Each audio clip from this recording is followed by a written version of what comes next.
my turn now, right? Yes. Okay. Thank you for everybody. That was so nice, Mom. I You appreciate have to that. keep walking. So nice.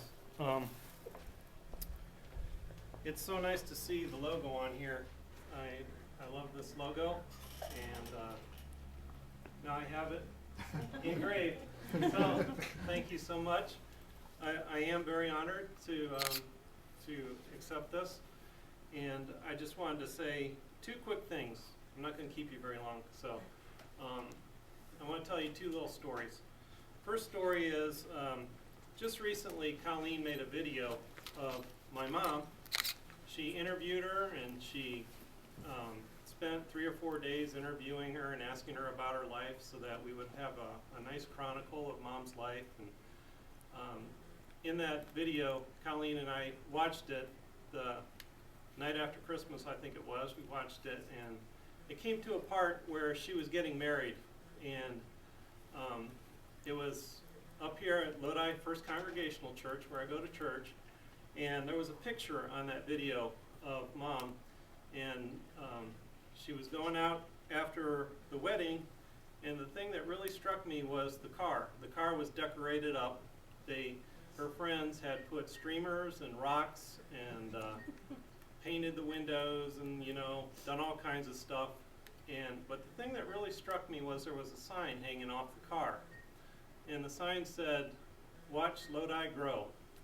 And I thought, that's kind of odd, you know. Of all things, you know, back then they really cared about their town to have something like that hang off of their car, you know. Lodi meant a lot to them, to have Lodi be part of their wedding. And I think that nowadays, with the super highways and the technology and everything, our home is kind of enlarged, and sometimes we don't think about our little community as being important like that. And I think that maybe we need to get back to that, where we need to think about how important Lodi is to us as a community. And that's the first story. The second story I want to tell you is I moved up to Evergreen 7 years ago. I think it was 7 years ago, 7 or 8 years ago. And one of the things that I got from moving up there, well, I got my old homestead back because that's where Mom and Dad lived, and Mom moved out, and we bought the house, and we moved in up there.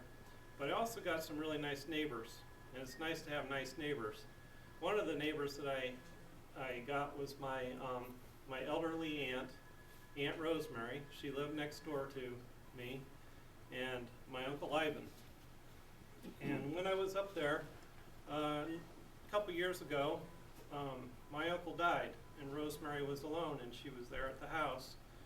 And you know, being family and everything, we tried to look after her a little bit. Colleen would take her down some food, and I would check on her, and we would check on her, just make sure she was okay. And a couple years ago, if you remember, we had the winter where there was a lot of snow. It wasn't real cold all the time, but there was a lot of snow, and there were a couple days where the snow was up to your knees. And I would get out there and shovel my driveway, and then I would go down there and shovel around her mailbox and eventually shovel her driveway out. And she's got a pretty nice sized driveway. It'd take me a while. She had a nice snow blower, but sometimes I had to work my way back into her shed just to get to it because there was a lot of snow. So it wasn't an easy job, but I never thought anything of it. She was my aunt, and she was my neighbor. And she always let me know how much she appreciated it.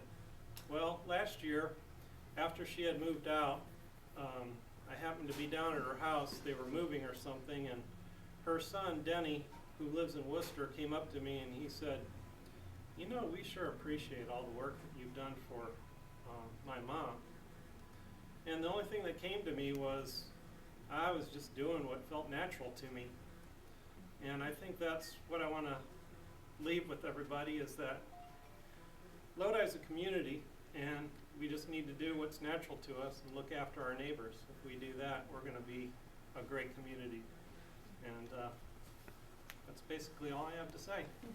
Thank you very much.